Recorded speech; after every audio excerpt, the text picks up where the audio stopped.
Olá, ouvintes, sejam todos muito bem-vindos. Eu sou o John, estou novamente aqui com vocês, com o Jelly. Tudo bem, E Jelly? aí, meu parceiro, como é que você tá? Tudo bem? Boa noite a todo mundo Tudo que tá escutando aí, tranquilo. tá assistindo também. Se você é novo aqui, seja muito bem-vindo. Já curte, compartilha, por favor. Se você ficar até o final, deixa o seu comentário, o que que você achou. Não só até o final, mas todos os assuntos. Sem mais delongas, hoje estamos aqui com nossa presença ilustre. Seja muito bem-vinda, doutora Jane. Tudo bem, doutora?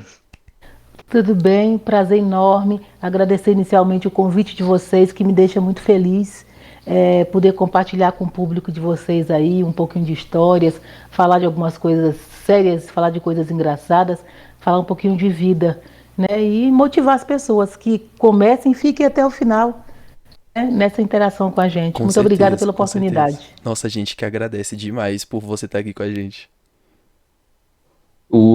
Se você viu, eu acho que vai ter uma prévia aqui antes, então se você já viu um pouquinho desse assunto, um pouquinho do que ela já falou, você já viu que vai ter bastante conteúdo, então vamos pro assunto. Doutora, por favor, já que gostaria de pedir para você deixar suas redes sociais, como é que o pessoal consegue te encontrar? Lembrando que vai estar aqui na descrição também, mas por favor, reforce. Uhum. Se vocês me acham no Facebook e no Instagram como Jane Clébia. No Instagram eu tô lá, doutor underline, Jane underline Clébia. Mas se colocar Jane Clébia com K, Jane Clébia vai aparecer tanto no Facebook quanto no Instagram. Poxa, E excelente. tô lá à disposição de todo mundo. E interessante é que eu converso com as pessoas, respondo mesmo. Eu tenho aí uns 42, 43 mil seguidores no Face e tenho uns 23 mil, 22, 23 mil no Instagram. As pessoas me mandam direct, me mandam messenger, né, e vão fazendo perguntas e tal. E eu converso, respondo, e elas ficam assim, doutora Jane, nada. É Grava, assessor. grava um áudio aí para saber se é você mesmo. Elas não conseguem acreditar. Então eu converso, respondo, tenho amigos, eu tenho histórias e histórias desses amigos que a gente faz de rede social. Eu, em regra, as pessoas me associam muito à defesa da mulher vítima de violência. Então essas mulheres me procuram muito com esses assuntos, com essas perguntas e tal. E eu acabei fazendo amizade com uma senhora e a gente conversava muito nas redes sociais. E ela era vítima de violência. O companheiro dela começou a agredi-la e ela ameaçou, falou: "Ó, eu sou amigo da delegada. Se você não parar, eu vou falar com a delegada." Olha que maravilha. Aí falou assim, ó, vem você, vem a delegada, manda aquela, e usou um palavrão bem, manda ela vir. Aí ela foi lá, e doutora, eu fui falar que era sua amiga, ele mandou você ir para aquele lugar, e falou que você podia vir, porque ele não tem medo de você, que ele não tem medo de polícia, não tem medo de ninguém. Aí eu falei, é mesmo, me dá seu endereço aí, que eu vou te fazer uma visitinha. Oh, Aí maravilhoso. ela ficou com o meu WhatsApp, eu falei assim, ó, quando ele chegar de serviço, você fala, chegou, que eu vou dar um pulinho para ir tomar um café. E ela Maravilhoso. toda feliz, foi lá, doutora, ele acabou de chegar. Normalmente, policial civil anda apaisando assim, a gente Uhum. não usa uniforme, mas nós temos uma roupa de operação, roupa preta, você bota o colete, escrito Polícia Civil. Então, eu sou uma negra de 1,75 m, então eu já sou alta. Aí eu peguei dois canas, os mais assustadores que eu tinha lá, e coloquei aquela roupa de operação, colete, falei, vamos lá fazer uma visitinha para ele. Aí chegamos lá e batemos na porta, quem vem me receber? Ele. Mudou de cor na hora, né? Aí eu falei, tudo bem com o senhor? O senhor queria me ver? Queria falar comigo? Aí ele, não, doutora, pelo amor de Deus, era só para dizer que seu trabalho é maravilhoso e aqui todo mundo gosta de você. Aí eu acabei entrando, tomamos um café, eu falei um pouco de violência, falei das consequências, falei de prisão e tal, saí. Passados uns dias, ela mandou mensagem, doutora, depois que você veio aqui, que ele viu que você é minha amiga mesmo, mas nunca ele encostou em mim e não fala nada. Tudo que ele faz, eu falo, ó, vou falar com a delegada, e já fica tudo certo. Virou um anjo. É, É, exatamente. Com umas certeza. histórias aí que a gente vai acumulando ao longo da vida que ilustram bem essa coisa. Nossa, pois Nossa, que é. legal. Aproveitando já, vou fazer uma breve introdução, que isso, se a gente for pesquisar um pouco da sua bagagem, é muita coisa, mas eu vou A fazer gente vai uma passar o breve episódio inteiro introdução. só falando. Exatamente. Então, assim, eu gostaria de perguntar, assim, de início, de onde você veio? Como é que você começou? quem é você, assim? De onde vêm suas raízes? Porque, assim, se você pesquisa, não precisa nem entrar nas redes sociais, você faz um Google ali, bota lá Jane Clébia, você já vai ver o conteúdo que aparece logo de primeira. Então, são 10 concursos públicos, né, o que Ah, aparece. verdade. Administradora de Sobradinho, Sobradinho minha cidade, cidade de Jelly também, já morou Exato. aqui. Então, Que assim, Voltarei legal. pra aí. Eu voltarei pra Então aí. somos todos de Sobradinho. Exato. exato. Então, assim, tem bastante coisa. E mulher negra com, pelo menos a maioria dos carros que eu olhei, sempre com liderança, com bastante força, com bastante opinião e que bota pra frente. É, Tem não, até não uns assuntos que eu baixando quero botar. cabeça, né, pra ninguém, enfim. Tem uns assuntos até bem legais. Então, assim, quais são suas raízes? De onde você vem? Vou falar. Por falar nisso que tem história, tem muito folclore, tá? Um dia Imagino. tô andando no Itapuã, e aí o povo me para na rua, tira foto, conversa, conta história. Aí chegou um rapaz empolgadíssimo, um senhor já, e falou: gente, tinha uma roda. Ele falou assim: ó, eu vi, não foi ninguém que me contou, não. Eu vi a doutora pisando no pescoço de um cara. Eu já levei um susto, né? Nunca pisei no pescoço de ninguém. Eu tô super de boa. Ele falou: pois ela pisou no pescoço dele e ele ficou lá quietinho. Aí eu falei: meu Deus do céu. Eu falei: mas já que a fama tá correndo, deixa a fama correr. Mas nunca pisei no pescoço de ninguém. Mas ele falou na minha frente, assim, na cara de pau. Não foi ninguém que me contou, não. Fui eu que vi. Aí eu falei: danou-se. Então, Pois Não, e vai é. Não, desmentir, quando a não é? pessoa E vai fala que foi desmentir? ele que falei, né? viu, não tem como Deixa pra desmentir, lá. ele viu. É verdade. Então, eu sou essa baiana nascida em Brasília. Eu sou filha de baianos, nasci em Brasília. Meus pais vieram para cá em 1960. Então, pioneiros. Minha mãe vinha da família que morava praticamente numa cidade de interior da Bahia, lidava muito com roça, essas coisas, então uma vida muito simplória ali. E ela se casa e vem para Brasília no sonho da construção da capital. 2 anos depois de ter chegado a Brasília, nasceu meu irmão. No ano seguinte, eu. Quando meu irmão contava com 2 anos e eu com 3 meses, ele resolve ir procurar emprego, oportunidades em São Paulo. E foi para São Paulo, nunca mais voltou. E minha mãe, mesmo meu avô tendo insistido para ela retornar, ela falou: não, eu assumi me casar, tenho os meus filhos, é aqui que eu vou ficar. E aí passou por toda sorte de dificuldades que vocês imaginarem. Início de Brasília, Sobradinho, não sei quanto tempo vocês moraram por lá, mas no início, 1960 e tantos ali, 1963, era só barraco, poeira, Sim. os barracos pegavam fogo, que a diversão da molecada, sem exagero, era correr atrás de cone de fumaça, que a gente sabia que tinha um barraco pegando fogo. Meu Então a gente ia pra lá Deus. pra assistir, é sério. Aí, tá pegando fogo ali, a gente corria pra lá, ficava todo mundo esperando o serviço de bombeiro, essas coisas, Gente do O assistindo. céu. evento da cidade. A É. diversão da molecada era essa. Então, foi nesse contexto que eu cresci. Aí, hoje, as famílias mais carentes, que estão em situação de vulnerabilidade, são ajudadas por bolsas, né? Bolsa disso, bolsa daquilo, Uhum. dinheiro. À época, era uma ajuda in natura. Eles davam, era leite em pó, era fubá, era farinha, tinha um albergue, você ia lá e pegava aquelas coisas e se alimentava. Então, eles davam comida. Uhum. Menor vergonha de dizer, minha mãe já se apropriou disso, fazia aqueles cadastros ali, dava pra gente. A estudante de escola pública, eu estudei em Sobradinho, escola classe 5, centro de ensino 2, no ginásio, que é uma escola tradicionalíssima, para quem Sim. conhece Sobradinho, fiz o segundo grau ali, fui Nossa, eu jogadora também de... fiz Centro 2, olha. Hã? Eu fiz É, Centro 2 também. Centro 2, eram duas escolas grandes que ali rivalizavam, né? Era o Sim, Centro 2, o Educacional 2, que era ali perto da rodoviária, e o centro, e o ginásio, na verdade, que Exato. hoje é o SED 1. Na isso. época, atleta, fiz esporte, joguei voleibol, cheguei à seleção de Brasília de voleibol. Caramba, que legal. Fui à seleção de Brasília de voleibol, atletismo, fazia salto em altura, em distância, corrida. Eu era grandona. Teve uma época que o recorde do salto em altura do DF era meu, porque eu era maior que todo mundo da minha idade. Aí chegou uma hora que eu estava pulando sozinha. Não, fica tranquila, você já ganhou, agora é só a gente segurar um recorde.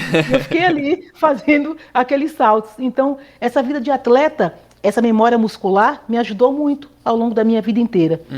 Mas a pobreza, a dificuldade é tão interessante. Quando eu fui para a seleção de Brasília de voleibol, na época eu jogava bem e tal, mas a pobreza era tão grande, a dificuldade, porque todo mundo que estava na seleção tinha que estudar no Colégio Planalto, que era ali pertinho do Elefante Branco.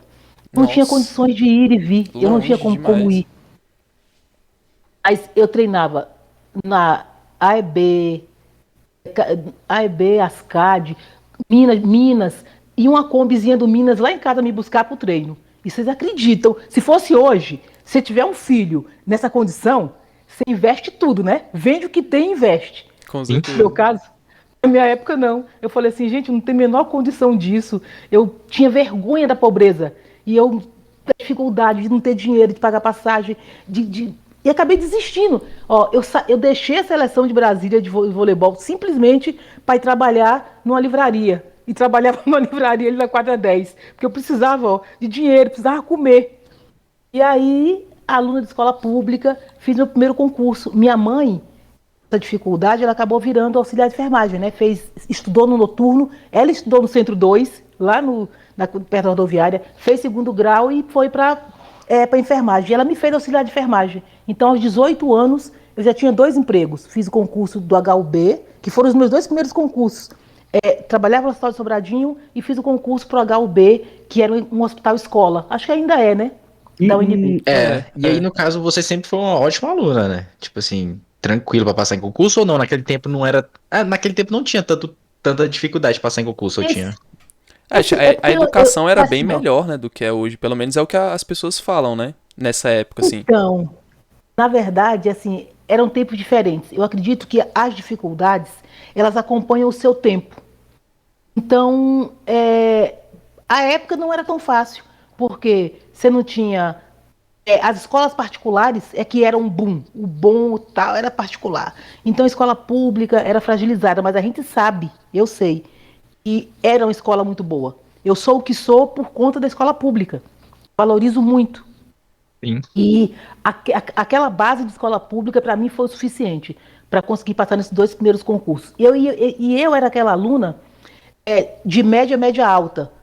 Não era de frente, eu era do fundão, eu era aquela que sentava no fundão, mas que não precisava estudar para passar. Aquilo que eu via em sala de aula já era suficiente Ah, para passar. eu me Sempre fui encaixo dessa. dessa. Ah, é muito bom também. É muito Eu acho bom. que uma boa parte da população gosta dessa parte. É muito bom, né? Minha mãe não precisava ficar me dar pressão nem nada, eu ia ali, estudava, gostava de ir lá para a quadra jogar vôlei e tal. Então, eu era aluna, eu nunca tive dificuldade. Aí sim, aí eu termino, aí eu com o segundo grau eu resolvo fazer faculdade.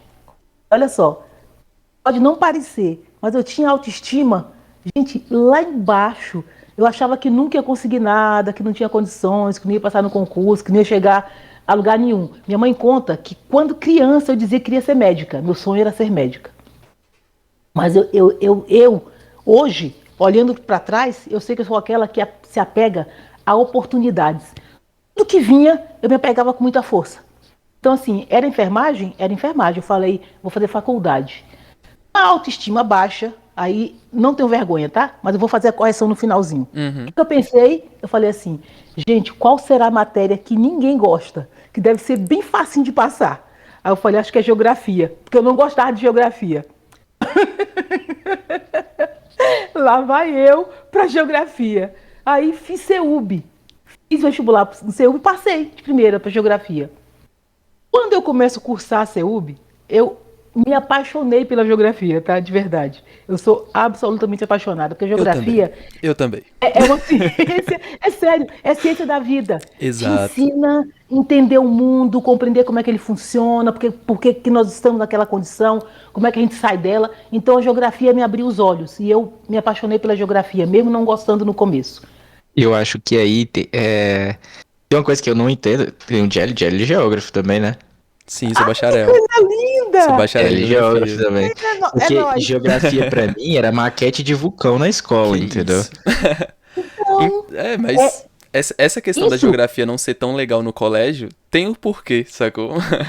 é verdade. Então, aqui, eu só conhecia aquele que é de relevo, né? Não sei o quê, Exato. altitude. tal. Aí aquilo me deixava louca. Mas quando eu vou para geografia, aí eu descubro o mundo, né? Com Você faz ciência certeza. econômica, você descobre, você consegue entender a razão das coisas. Sim. E, mas nessa época, a minha vida era muito difícil, muito. Eu morava em Sobradinho, pegava o 512, que era uma linha de ônibus. Até Gente, hoje. Todos já pegamos O demais. meu Mercedes tá aí. um Eu já busão, andei de né? Mercedes demais. Demais. Ali, noturno, andando de ônibus, não tinha carro e tal. E aí eu trabalhava, aí eu já me casei muito cedo, me casei com 20 anos. Eu tinha cuidados, e tive 2 filhos, um atrás do outro. Eu tive um, quando um tinha 9 meses, eu engravidei de novo. Eu tinha 2 crianças, eu tinha faculdade e eu tinha o trabalho. Caramba. Minha vida era absolutamente acelerada. E há cerca de, tipo, 35, 40 anos atrás, a obrigação da casa era só da mulher, não é igual hoje, que eu vejo os meus filhos que são casados, cuidam das crianças, cuidam da cozinha. No tempo não.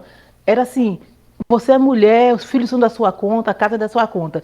Então eu tinha que administrar tudo isso. Por isso eu fui acelerada a minha vida inteira. Aí, beleza, termino o curso de geografia, vou para a Secretaria de Educação. Aí fui professora, e aí, olha só, professora, primeiro concurso, morando em Sobradinho, eu fui dar aula onde? Na Samambaia. Eu pegava assim, ó. Nossa. Tá achando que aquele negócio foi fácil? O povo só vê o resultado final. Você Pois tem que é. contar o durante, o povo entender o que é dificuldade. Aí eu pegava um ônibus 5 e pouco da manhã, ia para a rodoviária do Plano Piloto. Plano Piloto eu ia para Samambaia, dava aula, pegava um ônibus para Taguatinga. Aí dava aula no 2º grau em Taguatinga à tarde. Depois, à noite, eu pegava 6 horas, tocava o sinal, eu vinha. Taguatinga, rodoviária do Plano Sobradinho. Eram 5 ônibus por dia. Nossa. E tinha que preparar a aula, que o professor é assim, né? Se Exato. vira, prepara a aula, e prepara uma boa aula, e corrige trabalho, e por aí vai.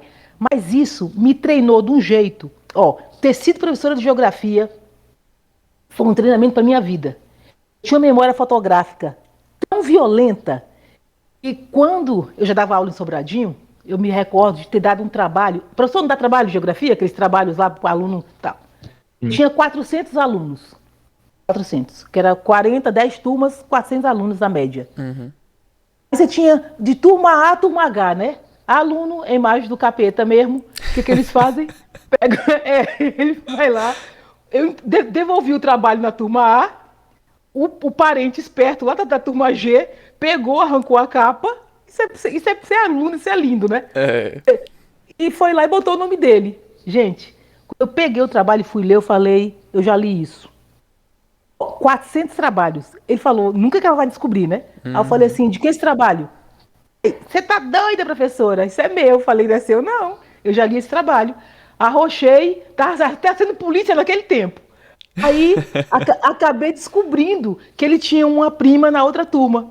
Então, isso é o que a leitura, e eu acabei desenvolvendo essa qualidade. Eu decorava a página do livro. Eu dava aula. Quando chegava na turma, eu falava assim, ó, abre o livro aí na página tal e lê pra gente. Os alunos ficavam assustados. Caraca, velho, ela sabe de cor até os livros. Mas não é, porque a minha memória fotográfica era muito boa. Beleza. Aí, professora, 10 anos, me apaixonei pela educação.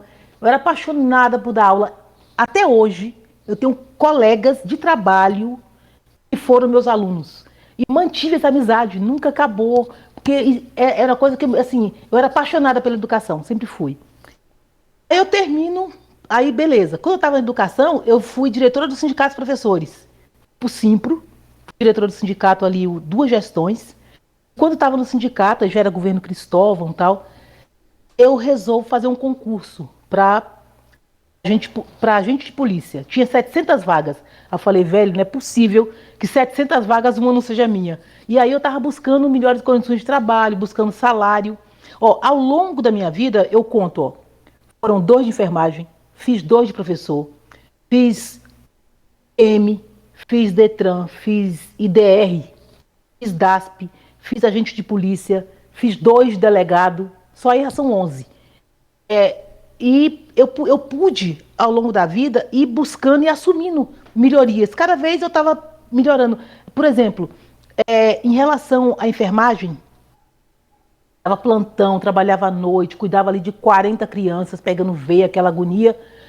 Professor, eu já tinha a minha condição de vida, a minha qualidade de vida tinha melhorado, porque eu podia dormir em casa todas as noites e tal. Eu saio da enfermagem e viro polícia. Cheguei na polícia acelerada, aquela coisa de professora que cuida de cada, cuida de tudo, que faz tudo ao mesmo tempo. Os caras falavam assim, ó, pelo amor de Deus, se não, senão nosso chefe vai querer que todo mundo trabalhe igual você. Vai lá no shopping, vai pagar uma conta. Era sério. Mandou falar assim, ó, menos. E aí, Mas isso é até comum, né? Eu acho que em vários ambientes de trabalho, quando chegam pessoas assim, eu até me identifico um pouco, isso aí já aconteceu em alguns locais, de pedirem, falar, velho, segura uma onda aí, porque se É, acabar o trabalho todo agora vai vir mais coisa, entendeu? Então dá uma... Eu só queria aproveitar e fazer só um anexozinho que você falou dos sindicatos professores, do Simpro, né? isso. Você foi diretora? Fui diretora do Simpro. Caramba. cara, Eu acompanho bastante, né, os do Simpro, porque eu tive relacionado com educação um tempo atrás agora. E aí, às vezes eu ficava um pouco revoltado, eu queria ter a sua opinião sobre isso. Eu ficava um pouco revoltado porque, na minha opinião, o Simpro ficava postando muita coisa de política, muita coisa entrando na parte política mesmo, tipo, dando opinião, aparecer até pessoal de quem tava organizando o feed ali, né? Tipo assim, de 8 publicações, 6 era alguma coisa sobre política. E eu queria saber assim, é o mesmo que um papel do Simpro entrar muito nesse assunto, querer bater muito de frente com o político, comentar muito sobre isso, porque quando você foi diretora, vocês focavam nisso também ou não? É porque, na verdade, aquele espaço ali, espaço de decisão, de condução da categoria, né? Então, os diretores, aí eu me incluo, porque à época eu fui diretora e entendi assim, você precisa, a nossa vida, vamos dizer, vamos traduzir, nossa vida é política. Gente que torce o nariz pra política, né? Não, político não gosta, tudo ladrão, tudo sem vergonha, tudo não sei o que e tal. Mas nada na nossa vida funciona se não tiver o raio da política. Quem define onde eu moro, como é que eu moro, se é caro, o que eu como, o que eu durmo, o transporte que a gente anda, se tem muito carro na rua ou não. Quem que define tudo isso? Política. Então, o Simpro, entendendo isso, eles vão pelo meio político. Agora, com certeza, os sindicatos de professores, que aí eu acho que é essa crítica que você quer fazer, ele tem uma veia, vamos dizer assim, o surgimento, as raízes são na esquerda. E o mundo, infelizmente, o mundo, pelo menos o nosso mundo, né, nosso Brasilzinho aqui, já há muito tempo tem essa história, como fosse assim, ó, só existe gente do bem e gente do mal. Se você está do meu lado, você é do bem. Se você está do outro lado, exatamente. você é do mal. E não necessariamente a vida é assim. Hoje eu tenho essa clareza, né? Tem pessoas boas e de todos os entendimentos. Agora, ninguém pode se extremar, nem brigar, nem matar, né? Nem achar que o outro é pior do que você, ou melhor, porque defende essa ou aquela corrente política. Então, eu acho que essa politização, se colocando como os bastiões aí do bem, né? Os defensores do bem, e todo mundo que não pensa igual a mim é do mal, ou não presta, ou é ladrão, isso é completamente equivocado. Você vai encontrar na política, vai encontrar na polícia, vai encontrar na educação, vai encontrar na saúde, vai encontrar no comércio, vai encontrar em todos os lugares. Gente que é do bem e gente que é do mal. Gente que usa o que conhece, o que sabe, para se locupletar, para ganhar, para enriquecer, né? Sem preocupar com o outro, para dissimular, para enganar a polícia. Então tem gente ruim em todos os lugares, como tem gente boníssimas, né? Do bem, que quer o bem social, que pensa nas pessoas em todos os lugares. Então, para mim, quando você vai para a discussão política, a gente tem que ser menos extremista, os extremos não são bons, nenhum nem outro, e tolerar mais. Nós precisamos ser mais respeitosos. Se eu sou de direita ou de esquerda, eu tenho que respeitar o outro que pensa diferente de mim. Com certeza. Então, acho que esse centro aí, né, esse equilíbrio, ele é mais saudável, ele constrói mais do que esses extremos. Então aí se equivoca o Simpro, ou Sindicel, seja lá qual seja o sindicato, quando ele tenta dividir a sociedade em gente do bem e gente do mal, ou tá comigo e se você não estiver comigo, você não presta. Isso não existe e, infelizmente, isso tem causado, acho que, muitos danos. Faz com que as pessoas passem a odiar a política em razão disso. E, na verdade, a política não tem que ser odiada. Porque se todos nós torcermos o nariz para a política, deixar a política de lado, sabe o que acontece? Os maus políticos aproveitam disso, ocupam espaço e ficam lá fazendo política em benefício próprio. E política é assim, quem está lá tem que servir. O cara faz briga, chega lá e servir as pessoas. E aí, infelizmente, muito poucos têm essa preocupação. Justamente porque nós participamos da eleição, elegemos, esquecemos em quem elegemos por 4 anos e deixa o povo lá, a política não presta. E larga para lá, eles ficam confortáveis e tranquilos para fazer o quê? Política em benefício próprio. Então a gente tem que se envolver mais, tem que entender mais de política, participar mais, mas buscar a política do bem. Esquece sigla, letrinha, extremismo, não tem nada a ver. É dizer o seguinte, você foi eleito para cuidar da minha cidade. Eu quero saber onde é que está o dinheiro que você tirou do meu imposto. Eu pago imposto, eu pago para ter um asfaltamento, eu pago para ter escola, eu pago para ter luz, eu pago para ter água, e eu quero saber onde é que está isso. Então a gente precisa colocar, seja lá quem for, que você entenda que tem condições de te representar, colocar e cobrar dessa pessoa. Com Se certeza. fosse feito isso, nossa vida seria melhor. Com certeza. Espero ter te respondido. Não, respondeu, com certeza. Exatamente, eu acho que eu tenho essa mesma opinião sua de, por exemplo, tá em sindicato, tudo bem, você pode questionar, e deve questionar muita coisa do qual você acha que discorda. Mas o que eu tenho raiva, eu acho que a gente discutir isso em vários assuntos, em vários episódios aqui, é exatamente a questão do catequizar, pregar a sua opinião que todo mundo tem que aceitar. Nossa, isso me estressa de um tanto. Também. Eu sou absolutamente enojada com Sim. isso, porque a gente fala o tempo todo de respeito. Eu costumo dizer o seguinte, que respeito é assim, ó, nós precisamos exercitar. Respeito não é fácil, não é difícil. A gente tem que se treinar todos os dias. Em casa, com o filho, com a criança, com o adulto, com o velho que não pode falar, com a pessoa que é doente, com o servidor que trabalha com a gente, com aquele que tem um cargozinho ali que ninguém enxerga, né? Que são as pessoas invisíveis na nossa sociedade. E a gente costuma atropelar essas pessoas porque simplesmente não tem ninguém por elas. Então você tem que ter respeito pelo presidente, pelo governador, e vai descendo, até a pessoa que seja mais simples, a mais humilde ali. O que ela faz é importante, o que ela faz merece respeito, você tem respeito, deve respeitar essas pessoas. Então, se nós exercitássemos, porque assim, o grande problema é quando ninguém está vendo. Quando está só você, aquele fulano ali, que você é você mesmo, então nessa hora você tem que exercitar, eu vou respeitá-lo. Mesmo que ela não me dê dinheiro, não me dê vantagem nenhuma, nada, mas você tem que treinar o respeito. E a nossa vida seria diferente. Com certeza. Esse é um assunto até muito interessante que você traz, porque acho que das coisas todas, pode-se dizer até da grande mídia que você ganhou ao longo dessa sua caminhada toda, você ganhou, pode-se dizer, um determinado nível de fama, né? E eu tava vendo exatamente, alguns dias atrás, num outro podcast, falando exatamente sobre isso. A máscara que alguns famosos botam, famosos assim, de televisão, né, de filmes, etc., Hollywood, que eles botam pra se apresentar, e quando realmente, novamente voltando à questão das 4 paredes ali, são pessoas totalmente diferentes. Quem bota uma máscara de ser aquela pessoa legalzona, no fundo é tipo aquela pessoa, pô, fica falando mal dos outros pelas costas, esse tipo de coisa. E eu queria saber de você, até que ponto, assim, você difere, ou se não tem essa divisão, sei lá, da Jane Kleb aí na sua casa, no seu descanso, e, por exemplo, na sua função, ou em algum programa de jornal, esse tipo de coisa. Gente, eu até acho que me forjei, eu penso, né? Como professora, eu trouxe isso para a polícia. Então, eu sempre quis ser diferente. Eu acho que você não precisa... tem algumas experiências que você vive que são muito ruins. E você pode refazer. Quer ver o profissional ruim é assim, ó. Eu fui agente de polícia. 8 anos agente de polícia antes de ser delegada. Hoje eu tenho 22 anos de polícia.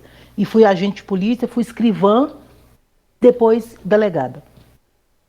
Eu tinha chefes muito mal educados. Muito. Por exemplo, o chefe que...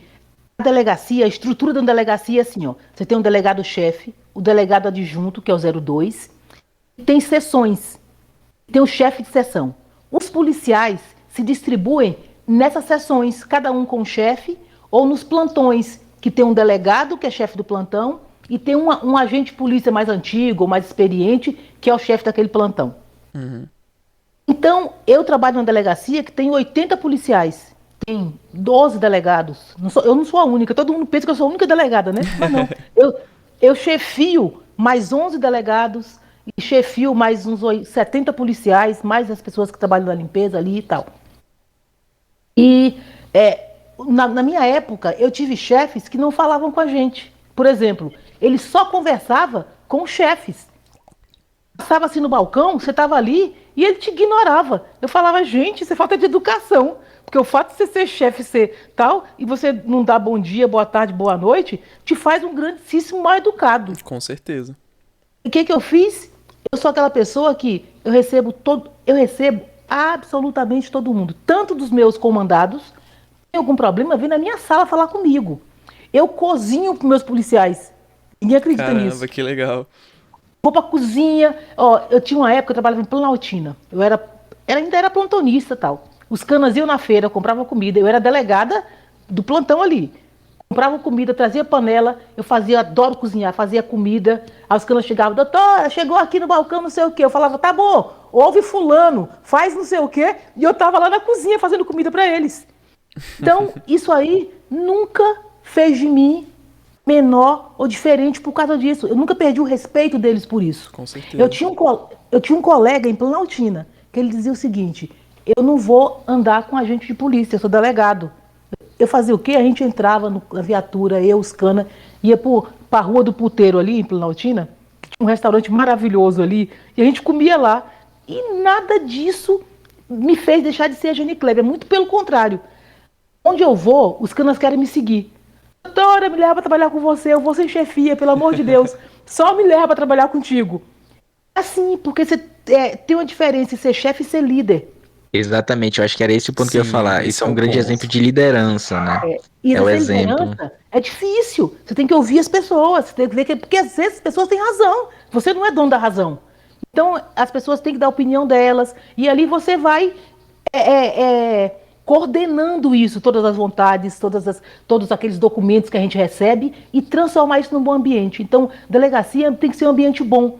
A delegacia que eu trabalho, por exemplo, eu trabalhei no Paranoá. A gente ficava na delegacia, sem exagero. O nosso horário de trabalho são 6 horas. Eu cheguei a ficar 14 horas na delegacia. Os caras ficavam comigo. Falar assim, ó, amanhã nós vamos, sei lá, vamos fazer uma viagem, que tinha que buscar os presos longe.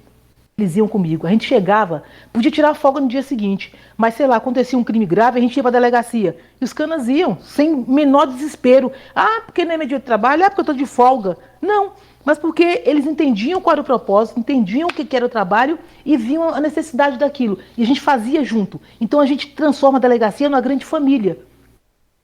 Por exemplo, quando eu falo de ouvir, em regra, o delegado-chefe, esse tanto de gente, tem um monte de gente antes até chegar em você.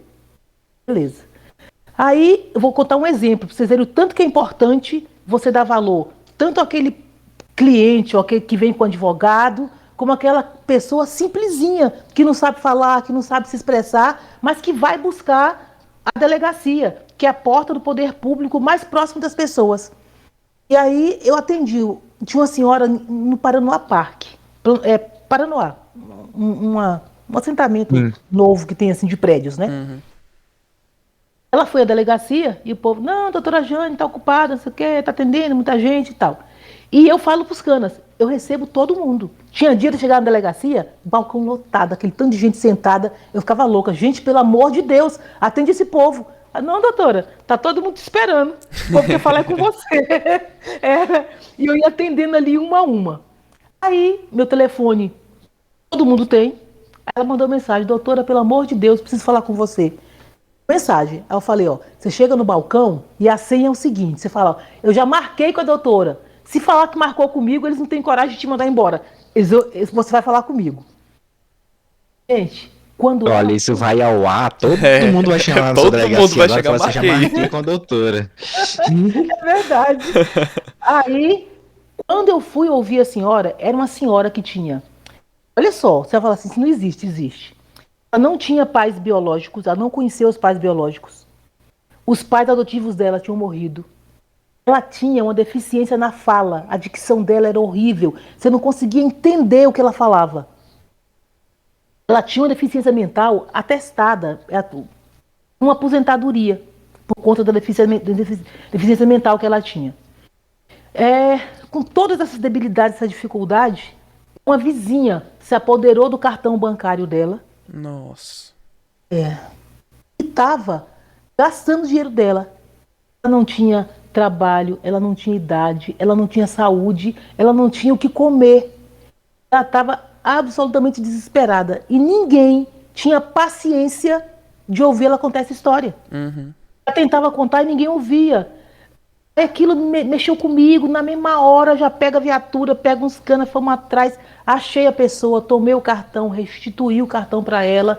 E aquilo, assim, para ela, tipo, era a salvação dela. Agora Você é a vida de imagine, volta, né? Com não é? certeza. Se eu ficasse, não tenho tempo, atende aí. O povo sem paciência não atende e ela nunca teria resolvido a vida dela. Eu já tive colega que me pergunta assim, Jane, o que você faz que o povo fica nesse desespero com você, doutora Jane e tal? Falei, gente, é só dar atenção. É Sério, só lá no você Paranoá, É ser um tratar o próximo funcionário. como humano, né? Não, ser um é humano. funcionário público efetivamente, né? A polícia serve ao público, é só você servir ao Servidor público. público é para servir o público. E aí, assim, eu tenho dezenas de histórias iguais a essa. Eu tenho uma de Planaltina, é uma das mais curiosas. O tanto que o povo não consegue imaginar uma delegada negra, né? E, tipo assim, uma polícia, gente boa. É como se não existisse. Exato. Beleza. Aí ela teve. O filho dela matou o companheiro dela para defendê-la de uma violência. Olha a situação dessa mulher. Ela tinha o filho preso e o marido morto. Caramba. Então, aquilo mexeu comigo, porque eu me envolvo. Eu sou aquela, fico lá no balcão, não preciso estar não, mas eu vou no balcão, quero saber o que está acontecendo. Eu leio todas as ocorrências da delegacia, então tudo que roda na minha delegacia, eu sei o que está acontecendo. Aí fui lá, peguei ela, levei na minha sala, cuidei, dei aquele abraço. Ela precisava tirar documentos, estava toda atordoada, botei ela no meu carro, fui tirar documentos com ela, tal. Passou aquele dia, vem a audiência judicial do filho dela. Na audiência judicial, aí o juiz pergunta para ela: a senhora foi atendida por uma delegada? Ela falou o quê? Fui nada. Botaram uma lá para falar comigo, mas a delegada coisa nenhuma. Aí entro eu na sala de audiência. O juiz só parou e perguntou: foi ela que te atendeu? Ela me deu uma olhada assim de cima a baixo e falou: foi essa mesmo. Ele falou: então, essa aí é a doutora Juni Klebia, é a delegada-chefe da delegacia que te atendeu. Eu prestei meu depoimento, quando eu saio, ela está lá fora me esperando. Aí ela já falou pedindo desculpa: doutora, a senhora me desculpa, pelo amor de Deus. Aí eu falei: desculpar por quê? Aí ela falou: como é que eu ia imaginar que a senhora era uma delegada? Eu falei: exatamente por quê, né? Que eu Só apresentei piorou. como delegada, levei na minha sala, cuidei dela, mas ela não conseguia imaginar alguém que tratasse bem, ou alguém que pudesse acolher e fosse um delegado. Então, isso eu acho que tem que fazer diferença. Você tem que ser diferente por onde você passa. Então, eu faço diferente na minha delegacia, tanto em relação aos policiais, que são os comandados, né, quem eu comando, como em relação à população. O termo servidor público a gente tem que estar disponível para o público. Você não pode trabalhar em Paranoá, Planaltina, Itapuã, estrutural como eu estou hoje, que a população é absolutamente carente e querer lidar com outro público e não ser acessível a esse público. Então, se é para essas pessoas que você está ali naquele local, é a elas que você tem que atender e atender bem, atender. A polícia não precisa ser ignorante o tempo todo. Às vezes você tem que usar força, mas no momento certo. Mas, em regra, as pessoas que estão ali são pessoas de bem, gente que já teve um problema, que tem que ser acolhida, tem que ser ouvida, tem que ser bem atendida. Então, eu tento contagiar a minha equipe para agir dessa forma e faço esse exercício de agir assim todos os dias. E você vai me encontrar, eu sou exatamente essa pessoa. Na delegacia, em casa, por onde eu passo. Aí, engraçado, que às vezes eu, Jane Kleber mesmo, eu falo assim, tem dia que eu tô delegada, né? Tem dia que eu tô de chinelo, de bermuda, ali, vou pro mercado. Aí tem gente que me olha e fala assim, nossa, parece tanto com a delegada lá do Paranoá. Aí eu falo, e não é? É sério. Já teve gente que falou comigo, jurando que eu pareço a delegada. Só Aí porque eu você tava Isso é conversa. engraçado, né? Aí fala assim, eu pareço mesmo, já me Não falaram é? que parece mesmo. Não, isso é uma história muito boa. O Mr. Bean, o ator que faz o Mr. Bean, ele conta uma história que é maravilhosa. Ele passou um dia 40 minutos tentando convencer um cara que tava achando que ele era o Mr. Bean e o cara não tava acreditando. Aí ele, então, sou eu. Só que o Mr. Bean não fala, né? Então como é que ele ia confirmar que ele era o Mr. Bean? Ele ficou 40 minutos fazendo pose, fazendo as paradas pra confirmar que ele era o Mr. Bean e o cara não acreditava. E era ele. Eu acho isso ótimo. Já passei por isso muito, muito, muito. Eu tenho uma máscara que é da violência doméstica. Uma máscara que tem uma mão assim. Uhum. Cara, entregar essas máscaras foi a coisa mais sinistra. O povo que quer ser. Aquilo que você falou, quer ser gente boa, mas que não é de verdade, não consegue entender. O povo ama usar minha máscara. Bota a máscara lá com a minha foto. A minha foto e a mãozinha da violência. Aí um dia eu resolvi entregar as máscaras. Uma colega falou assim, ó, entrega na minha farmácia, porque aí o povo vem e vai conhecer minha farmácia. Lá fui eu para a farmácia dela. Na fila, sem exagero, tinha gente me contando histórias que eu falo, cara do céu, como é que é isso? Chegou um senhor, um casalzinho de velhinhos.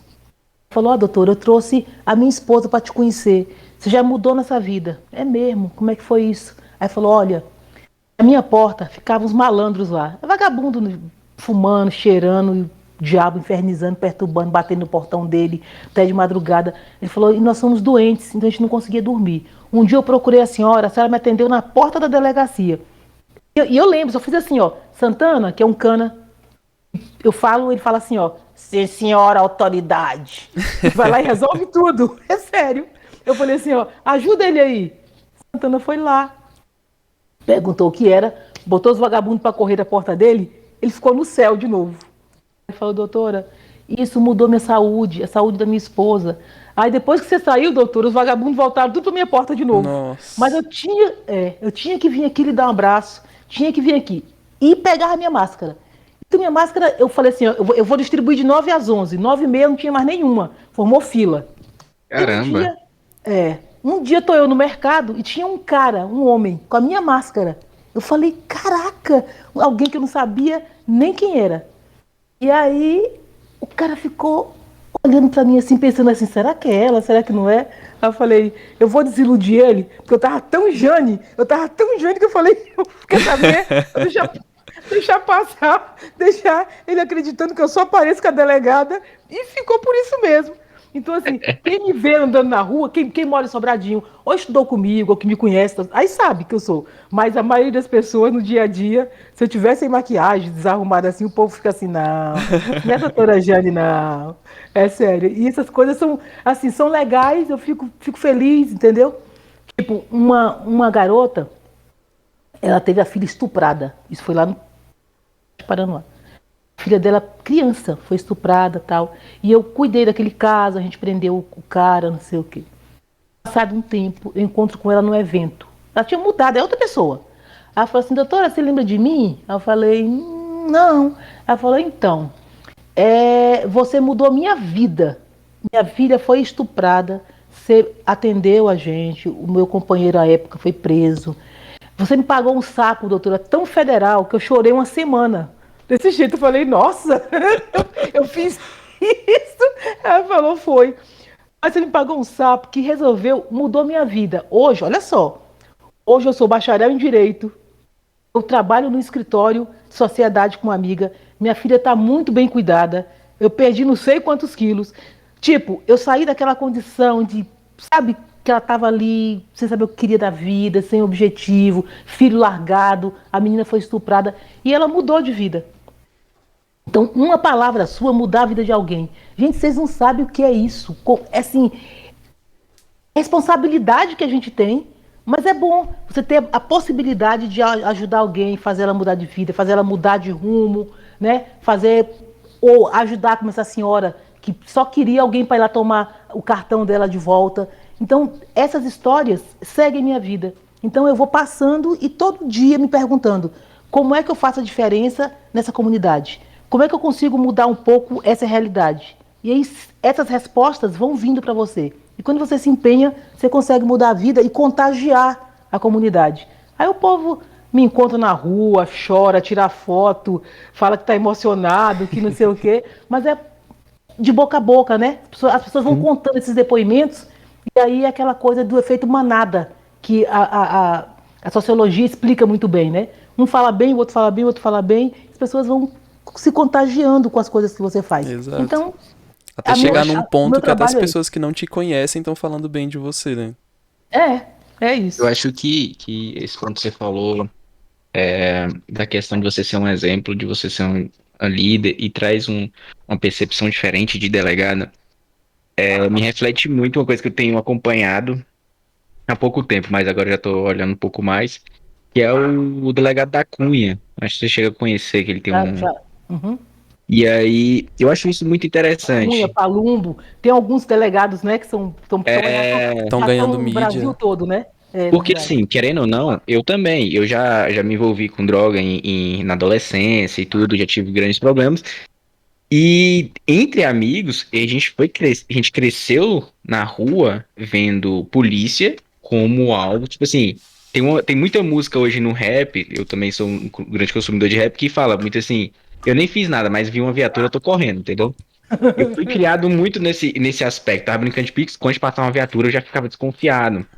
Então, e isso assim, aqui em Brasília, onde a polícia não tem tanta taxação como, por exemplo, Rio de Janeiro, né, e alguns outros locais. E eu vejo, por exemplo, que o que vocês fazem, né, você, por exemplo, o que fez no Paranoá, que teve uma repercussão enorme quando teve Com sua certeza. exoneração de lá, né, que eu acho que até gostaria depois que você explicasse um pouco disso aí, mas isso que vocês trazem tirar esse preconceito, mostrar o quanto vocês estão disponíveis, o quanto vocês querem o bem para a sociedade, né, para aquele caminho. Eu acho que isso é tão importante, mas tão importante, porque eu só fui tomar consciência disso, mesmo respeitando a polícia depois de crescida, né? Eu só fui ter essa consciência depois que eu comecei a acompanhar esses delegados que, querendo ou não, tomaram repercussão. E eu acho é uma coisa que a gente até conversou, eu e o Jelly, a gente falou assim da importância desses Das trabalhos que hoje em câmeras, dia, né? das câmeras, da De visualização. todos os policiais em operação, né, estarem com uma Recarem câmera uma câmera. presente, exato. Então, essa liberdade, né, essa visualização do trabalho de vocês como humanos, como pessoas ali, levando até um pouco pessoal, como acontece com você, isso é muito interessante. E realmente eu parabenizo vocês por fazerem isso, porque é uma realidade que eu tinha, e hoje eu vejo de outra forma. Eu espero totalmente que outras crianças que estão nas ruas hoje, se você vai em qualquer periferia, tem muita criança na rua, e que fazem a mesma coisa que eu fiz. Se vê uma viatura, ficam desconfiadas, taxam a polícia como os canos que vão te bater, que vão te prender, né?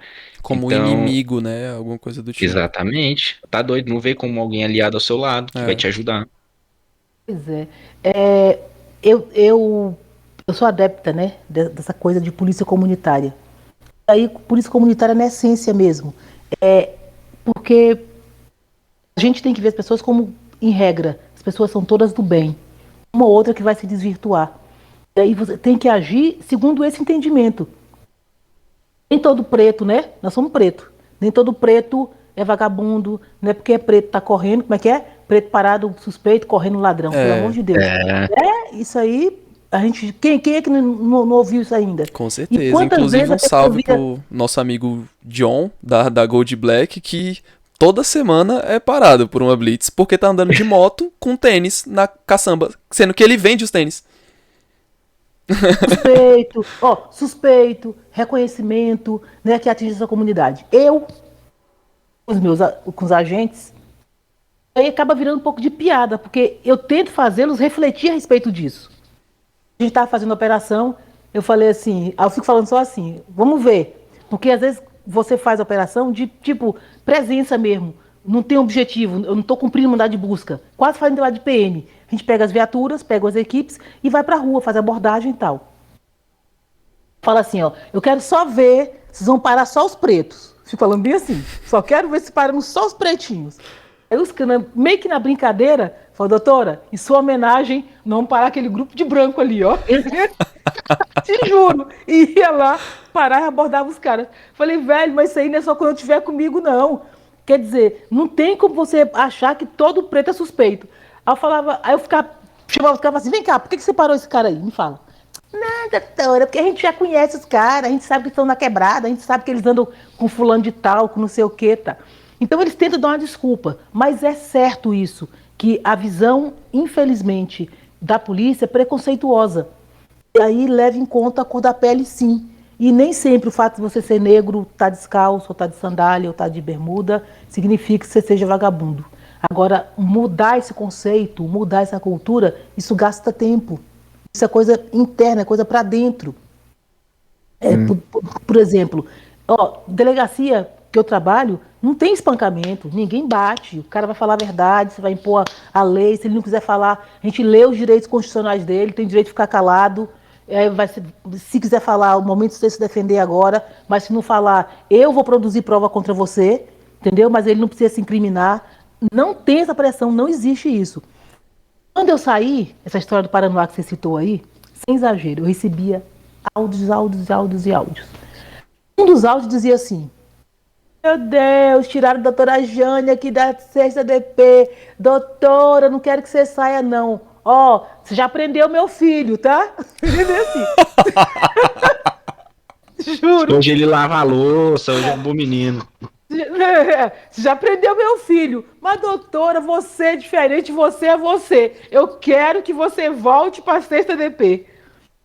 Mesmo a pessoa que praticou o crime, tem respeito. Porque eu tratava ela com respeito. É assim, você praticou um crime, você vai ser preso, vai responder pelo que você fez. Mas eu não preciso ir além disso. Encher o cara de porrada, agredir, bater. Já tem a lei que vai ser aplicada para aquela conduta. Então, assim, tratar com respeito é muito importante. Gente, e aí o povo sai contando isso por aí, e é verdade. Na minha sala, os caras que são presos ficam lá na cela me gritando, doutora Jane! Doutora Jane! Eu vi isso numa reportagem do... Eu tava comentando com o John do SBT Brasília, se eu não me engano, né? Incrível! Aí, doutora, tá te gritando lá. Aí eu vou lá, o cara quer conversar. Ele quer me contar a história, ou ele quer dizer que foi injustiçado, ele quer me contar qual é a verdade dele, pra ver se a história dele muda. Mas o povo me chama mesmo lá, assim, engraçado. Essa história de dar baculejo na rua, beleza. A gente sai fazendo operação. Operação, eu não posso sair da viatura mais junto com os canas. Se eu saio junto daquela hora que você diz assim, parar, polícia, bota todo mundo na parede, eu tenho que esperar o povo descer para depois eu ir. Porque se eu vou, o povo vem para cima de mim. Doutora, tira foto, doutora, não sei o quê. E não consegue dar voz de comando pro povo. Sim. Aí, como eu na operação dessas um dia, essas aqui são pra gente rir, que eu conto pra todo mundo e a gente se diverte. Entramos no boteco, colocamos todo mundo pra fora. Todo mundo fora do bar e bota mulher com a mão na parede aqui, os homens com a mão na parede ali. Aí o povo me vê, fica tudo assanhadinho. O cara veio, me viu, aí ele foi na minha frente, abriu as pernas, botou a mão e ficou na minha frente, tipo, eu dou um baculejo nele. Eu falei, mas é sério isso mesmo, né? Aí o povo vem nessa sacanagem e eu vou na pilha. Eu sempre pego o maior, o Genival, ele é gigantesco. Eu falei, Genival, vem aqui, dá um baculejo nesse bicho aí. Aí os caras vêm e deu um baculejo nele. Ele ficou me olhando com aquela cara de, porra, doutora, eu queria era você. Deu um baculejo em mim, eu falei, tá bom. Eu vou dar Colocar no currículo. Colocar no currículo baculejo, doutora Jane. Pois é. Jane. Nossa, agora quase não sai, Jane. Na rua, a operação, eu fico conversando com a mulherada, elas querem conversar comigo, elas querem me contar uma história, elas querem me ouvir. Tipo assim, estão com a mão na cabeça ali e estão conversando comigo, trocando ideia, contando história. Então, assim, eu faço isso assim, com prazer, que vocês não têm ideia. Mas, assim, sempre com respeito. Tomando baculejo aqui, eu falei, nossa, mas essa unha, doutora, vem cá, como é que você tá utilizando aí, mesmo? Eu não vou acreditar, mas é assim.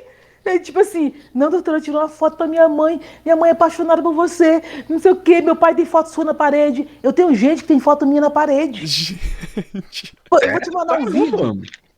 Vou te mandar um vídeo daqui a pouco. Pô, Que eu pode recebi mandar. ontem. Por favor. Um cana falou assim, doutora, não, um líder comunitário. Eu tive na Vila Planalto, doutora, me chamaram para ver uma casa, eu não acreditei. O cara tem um banner meu na parede. Mas aí, o fato de ter um banner meu na parede não é o caso que chamou a atenção. O meu banner tá do lado do Obama, ele tem um banner do Obama, do Joaquim Cruz, do Mandela, do Luther King. E a minha eu falei, velho, fui Nossa. promovida, Ó, fui promovida gigante, assim, uma promoção, me alto botaram lá em patamar. cima.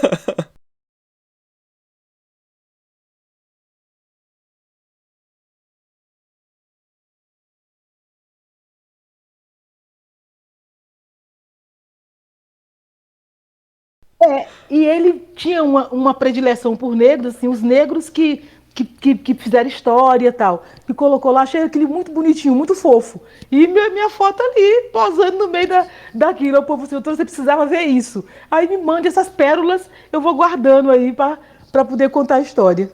Nossa, que interessante. Eu, inclusive, Bacana. gostaria de conversar com essa pessoa, cara. Eu acho, depois Pois de um é. tempo que eu comecei a acompanhar mais, né, sobre essas lideranças, sobre esses projetos onde querem que coloquem, tipo assim, transformar mesmo, dar liberdade para que negros tomem mais lideranças, né? Verdade. E eu vejo algumas pessoas que realmente, velho, brigam e gostam e exaltam isso muito bem. E eu comecei a admirar. Você começou a falar disso, eu falei, cara, o que passa na cabeça dessa pessoa? O que que ela faz durante o dia e tal? Legal, gostei. Queria saber O quem é que esse que ela cara aí. faz durante o dia? Foi O muito que bom. ela faz? Não, é exato, porque se você for ver, muita gente, existem projetos para ajudar a chegar, por exemplo, é uma das justificativas das cotas raciais, né? Exatamente, que mais negros cheguem às líderes e cargos maiores e por aí vai. Mas, assim, em prática, quantas pessoas olham, pregam e aplicam isso no dia a dia, né? Eu, pelo menos, eu fico pensando, depois que eu vi esses termos, eu fico pensando, então, se eu ver uma pessoa dessa, eu gostaria de interrogá-la. Esse é. Engraçado, e ele não é negro, tá? Se chama Seu Aldeno. Caramba. Legal. Ele não é negro e ele tem admiração pelos negros que ocuparam espaço ou que mudaram a história. Coisa bem, bem interessante. Show de bola. A questão do negro, do espaço, da ocupação. Nós temos a população que brasileira, 52% da população é negra.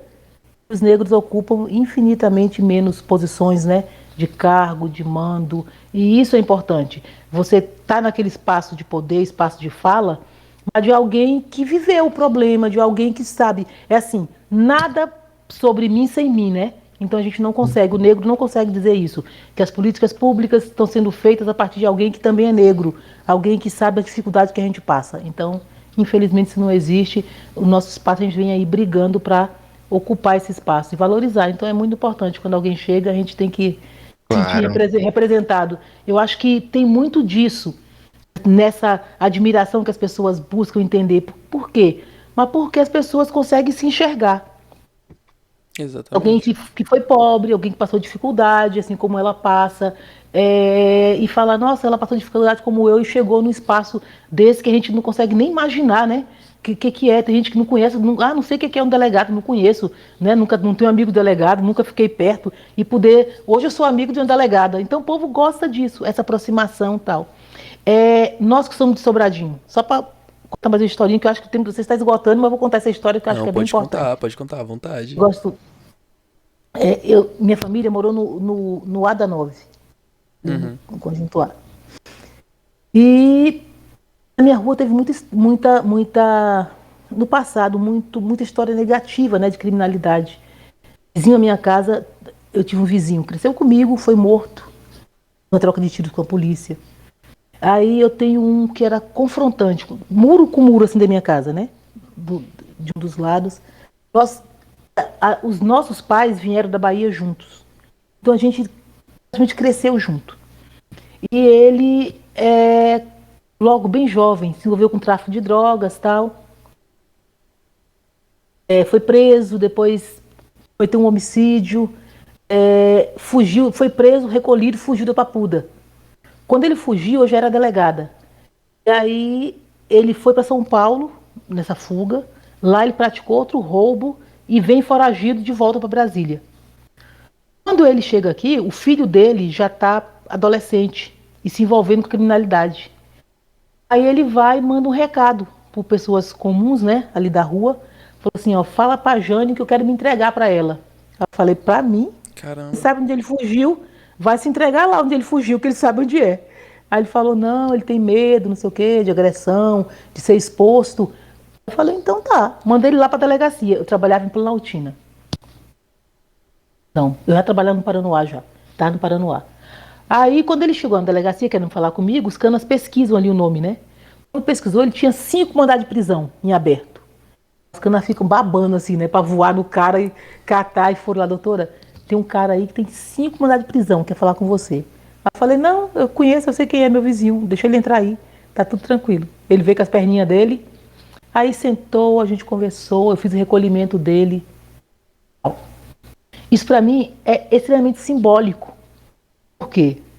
Nós tivemos as mesmíssimas oportunidades, estudamos nas mesmas escolas, nossos pais eram pobres do mesmo jeito, e a oportunidade que foi oferecida a mim e a ele foram iguais. Mas aí é a questão que eu disse do aproveitamento. Como é que você aproveita as oportunidades que são dadas a você? Sou uma negra gigantesca, 1,75 m. Para mulher, o padrão, eu sou alta. Eu jura que eu sou passista de escola de samba. Gente, eu não sei nem dançar. Eu falo o seguinte, no dia da aula de dança eu estava estudando. São as escolhas que a gente faz na vida. Então, Exatamente. você tem que fazer escolhas, porque infelizmente eu não podia fazer tudo. Não podia aprender a dançar, não podia música. Eu estudei tanto tempo da minha vida, tanto tempo, que eu levei 30 anos sem ver novela. Hoje eu sou noveleira. Hoje acabou a novela das 7, eu nem vi. Tem que Depois eu vou assistir aproveitar. lá. Assiste Pô, e a gente já tá novela. aqui no horário das 9, era o horário da sua novela. Assisto, vejo reality. Falei, porque eu levei 30 anos da minha vida sentada estudando 8 horas por dia e não tinha tempo. Hoje eu posso me dar o prazer o desfrute de assistir. Mas eu paguei um preço, né? Passei uma boa parte da minha juventude aplicada, correndo atrás, trabalhando, pegando 5 conduções. Mas hoje eu tenho qualidade de vida. Minha casa, formei meu filho. O meu filho é delegado de polícia como eu. Sim, O filho trabalha na Caramba, que segunda legal. DP. Tem um outro filho que é jornalista. Os meus 2 filhos, um jornalista, outro delegado. excelente. Já tem a vida deles. Meu filho seguiu, assim, seguiram o exemplo, viram a dificuldade que eu passava, tanto que eu me esforçava, estudava e viu que estudo era o caminho, seguiram ali, conseguiram também. Então, tem uma historinha que eu sou palestrante, né, de tema violência doméstica, falo aí de vários assuntos, falo sobre concurso público, falo de empoderamento para as mulheres, falo de um monte de coisa. E numa dessas palestras, geralmente eu começo contando uma historinha. Uma história de autoajuda que eu ouvi há muito tempo. Acho ela absolutamente verdadeira e simbólica. E eu conto. Diz que tinha um rei, né, que chamou os magos do reino e falou assim: eles vão para o mundo, vão conhecer povos, nacionalidades, pessoas de todas as idades, e só vão retornar para o reino o dia que tiverem uma única frase que resuma o mundo todo. Os magos foram para o mundo e quando o rei nem imaginava que voltasse, já estavam velhinhos, aí tinham realmente feito cumprido o mandato do rei, né? Foram lá, conheceram, conversaram, viram gente e tal. Aí eles voltam e falam: senhor rei, nós temos a frase que resume o mundo. Quando eu conto em escola de segundo grau, os alunos ficam loucos, né? Para saber o que é. Qual é a frase que resume o mundo? Eu tô pleno aqui. Tô esperando. É, A frase que resume o mundo é: não tem almoço grátis. Você fica. maravilhoso. Eu gosto muito dessa frase. Eu adoro essa frase. Isso é absolutamente verdadeiro. Nada, absolutamente nada é de graça. Se você pensar em relacionamento, não pode dar porrada, dar chute, dar pancada, dar xingamento, diminuição de autoestima e encontrar em contrapartida alguém amoroso, alguém carinhoso, alguém que esteja sorrindo para você. Então, quando você dá discórdia, você recebe discórdia. Quando você dá desrespeito, você vai receber desrespeito. Então, o pagamento nem necessariamente é financeiro. Mas se você quer amor, você tem que dar amor. Se você quer respeito, você tem que respeitar também. Isso serve para tudo. por exemplo, você quer passar num concurso, não tem condição de você pegar uma inscrição de concurso, botar na carteira e ficar tirando onda, né? Tô inscrito no concurso tal. Sendo que tem gente pagando preço. Gente que não vai à festa, gente que não dorme, toma café igual eu para ficar acordada, para conseguir estudar. E no final o resultado vem. Mas o resultado é o pagamento. Quando você quer alguma coisa, tem que falar o seguinte, ó. Qual é o investimento? Qual é o preço que eu tenho que pagar para alcançar isso? E aí você tem foco. Aí você vai pagar o preço e vai conseguir chegar. Agora, Interessante isso aí, porque tem aquela questão, né? Tipo, ou você paga o preço agora e desfruta depois, ou você desfruta agora e passa o preço e paga o preço depois, né? tá pagando preço. Se você escolher assim, ó, vou fazer nada. Isso tem preço? Tem. Você resolve que não vai escolher nada na vida. Aí vem a outra, né? Que o vento não sopra a favor de quem não sabe onde quer ir. Você não faz escolhas, você não sabe o que você quer. A sua vida vai ser resultado disso. O não escolher, o não fazer nada, tem consequência, tem preço. Então, assim, o fato de eu hoje, delegada, posso viajar, conheço outros países já, assim, a vida que eu tinha, gente, isso é assim, absolutamente improvável. Eu sou uma improvável. Mas aí eu paguei esse preço, mesmo que sem querer. Mesmo sem querer, porque eu tinha autoestima baixa, achava que nunca ia chegar. Mas quando eu vejo o que eu fiz, quando eu fui passar no concurso de delegado, gente, eu estudava 8 horas por dia. Todos os dias. Eu estudava 4 horas de manhã. Ó, eu acordava, cuidava da minha casa. Depois eu estudava 4 horas, ia para a delegacia, saía 7h30, que eu já era agente de polícia. Saía 7h30, voltava para a biblioteca, estudava até 11h30. Sábado e domingo, eu estudava o dia inteiro. Eu abria e fechava a biblioteca. Caramba. Ao final, ó, no meu concurso, eram 100 por vaga. Quer dizer, de 2 salinhas cheias de bacharéis em direito que estavam estudando, só um ia sair. E eu consegui sair. Eu tinha um amigo, um colega, que hoje, não posso nem dizer o nome, porque o santo está vivo, só posso contar um milagre. E não é demérito, não. Sorte dele, na verdade. Tinha pais, um procurador federal, o outro procurador do Banco Central. Ele era casado, tinha filhos, os pais diziam o seguinte: meu filho, só estude, volte aqui delegado. Tinha motorista, sério. Os pais dele pagavam, cuidavam tudo das contas dele, dos filhos, comia. Ele tinha integral o tempo só para estudar. Eu cuidava dos meus filhos, cuidava da minha casa, eu trabalhava e tinha que estudar. Você pergunta, qual é a justiça que tem nisso? Que o povo fala assim, não, concurso público é a coisa mais democrática que tem. Concurso está lá, passa quem quer, né? Fala assim, vai lá e conquiste sua vaga. Exatamente. Gente, não existe democracia nisso. Não existe igualdade. O próprio direito, quando a gente estuda o direito diz o seguinte, você tem que tratar desigual os desiguais. Quando você trata igual os desiguais, você causa a injustiça. Isso é muito bom. Então, Essa eu acho muito bacana, porque essa é uma frase que tem nesse livro que tá aqui na minha cabeceira. Tá escrita essa frase ó. aqui. O nome do livro é Desigualdade. É isso. Nessa frase, ou nessa raiz, nessa base, está a questão das cotas, né, que a gente tem que discutir. É um tempo muito longo para a gente conseguir se explicar, porque hoje é pejorativo, né?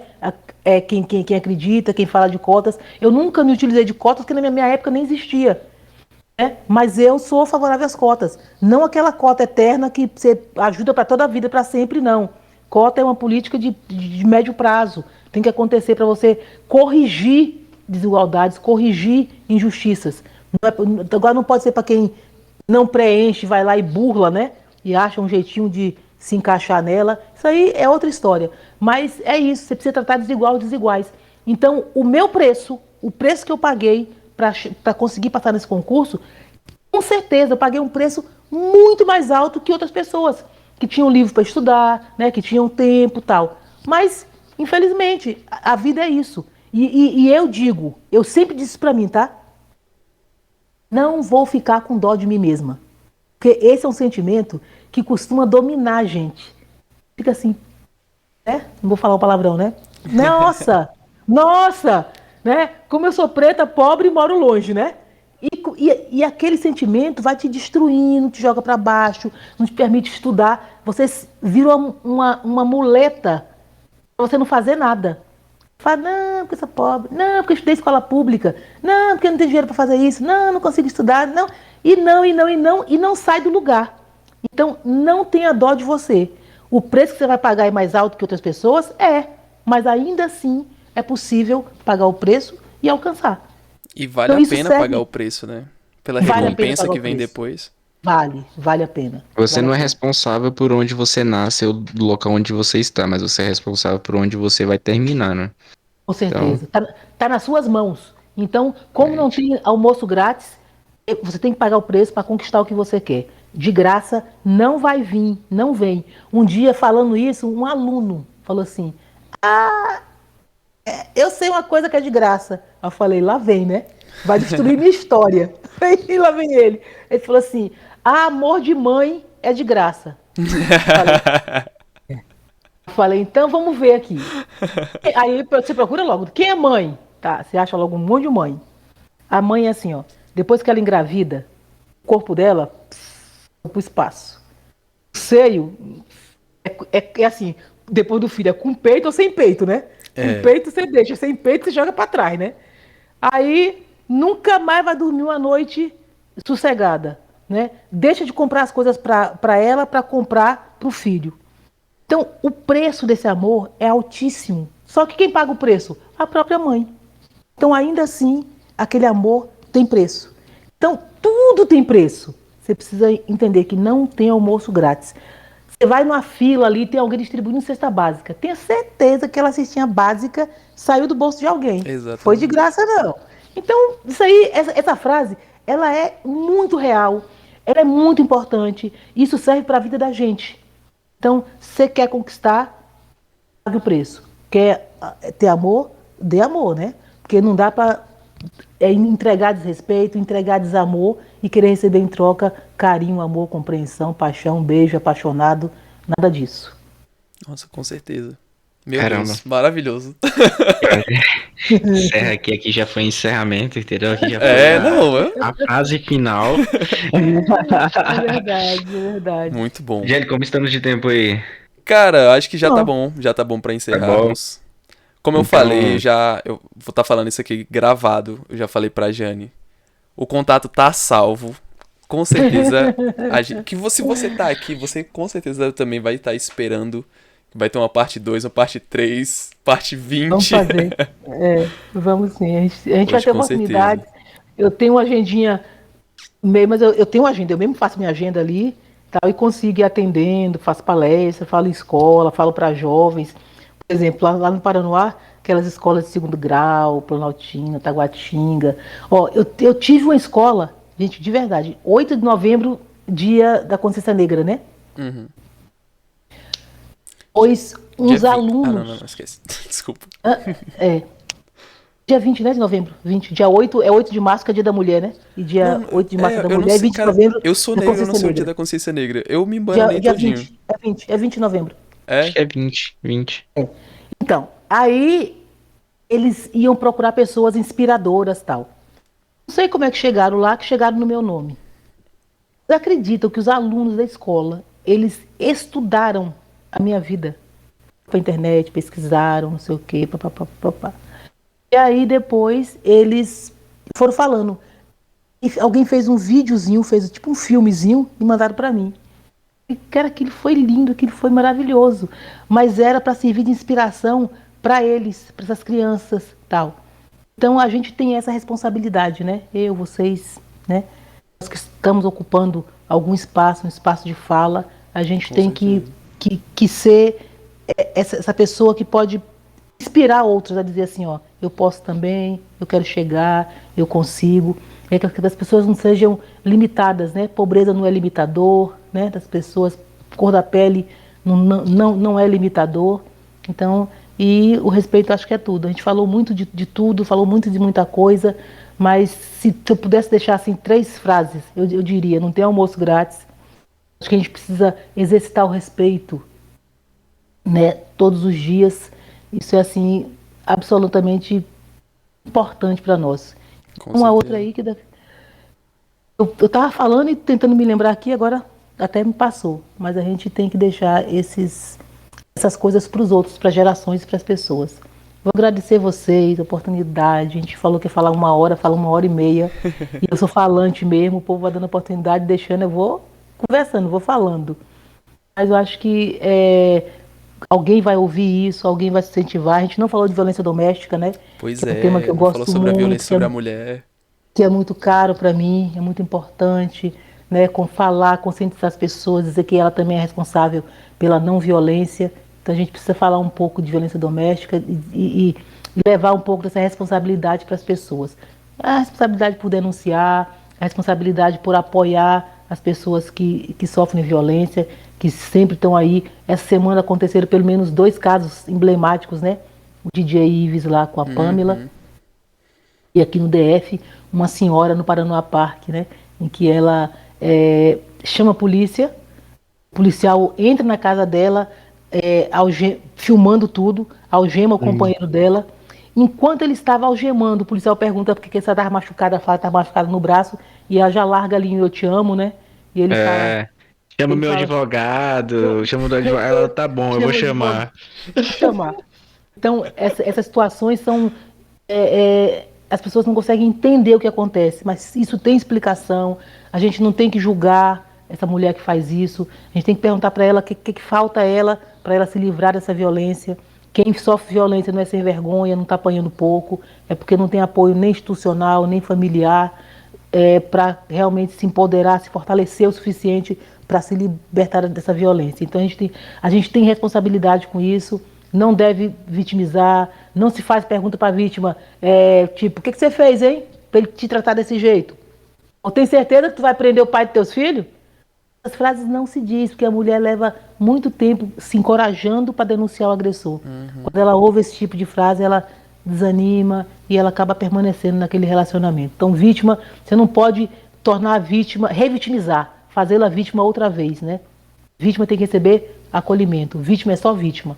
Acolher e oferecer ajuda. Inclusive, fazer até um anexo aqui, parabenizar vocês que trabalham com esse tipo específico de casos, que são violência contra a mulher, que eu, pelo menos, eu acho que eu não conseguiria trabalhar, ou teria que fazer uma educação aí, um psicólogo aí bem É, bacana, porque, por exemplo, nesse caso que essa mulher estaria gritando, do Paraná mesmo, eu acho que eu seria mais explosivo. Eu acho que eu ia bater nesse cara até a delegacia.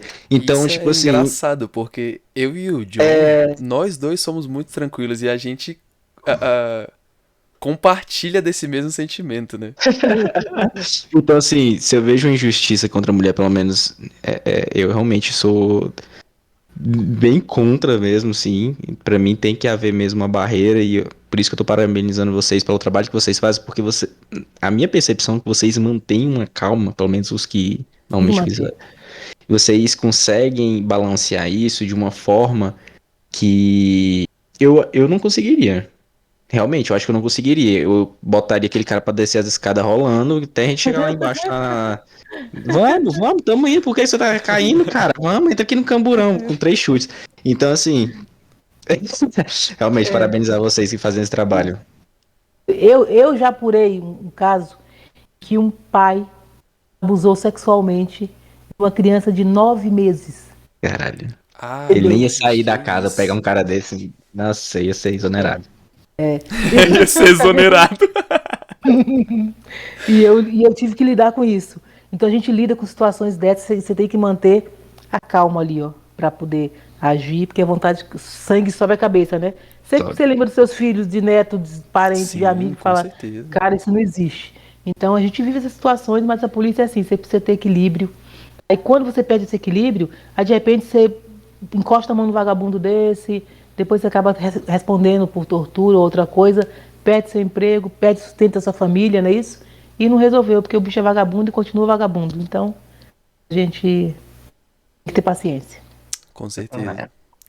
Jane, então, novamente, os agradecimentos do John eu estendo pra tudo, tudo, todos os seus trabalhos, todo o trabalho da sua equipe também, todos os funcionários que trabalham com você. Agora você tá na estrutural, né? É estrutural. Você falou. Depois eu vou perguntar mais especificamente tudo isso pro WhatsApp por você, tá? Pra gente. Só pra elucidar. Mas enfim, pra todo mundo lá do Paranoá também, que você realmente fez trabalhou muito tempo lá, né? Isso. Então, gente, muito obrigado.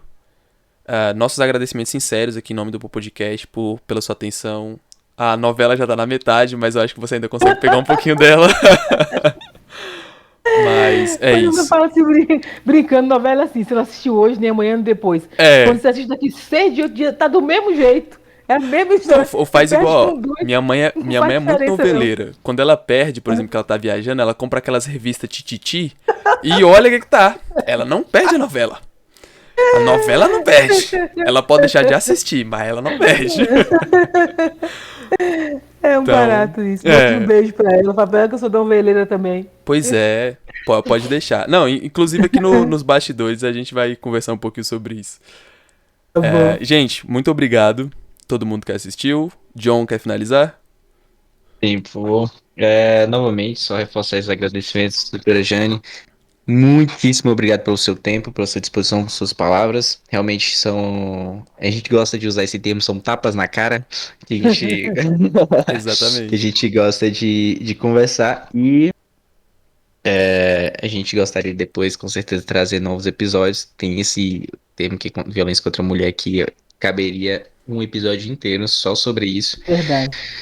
Mas, enfim, nosso tempo é esse. Obrigado você, ouvinte, que nos escutou até aqui. Você tem todo o nosso respeito. Comenta e nos envia o que vocês acharam. Até pessoas que vocês gostariam que a gente conversasse. E, por favor, curte e compartilhe só pra gente saber se tá gostando ou não. Exatamente. Eu lembrei da terceira frase, tá? A terceira Ótimo. frase é: não depositar sua felicidade em evento futuro. Seja feliz hoje. Exatamente. Nossa, com certeza. Esse é o encerramento. Muito obrigado. Valeu, gente. Até mais. Até mais. Beijo, meninos.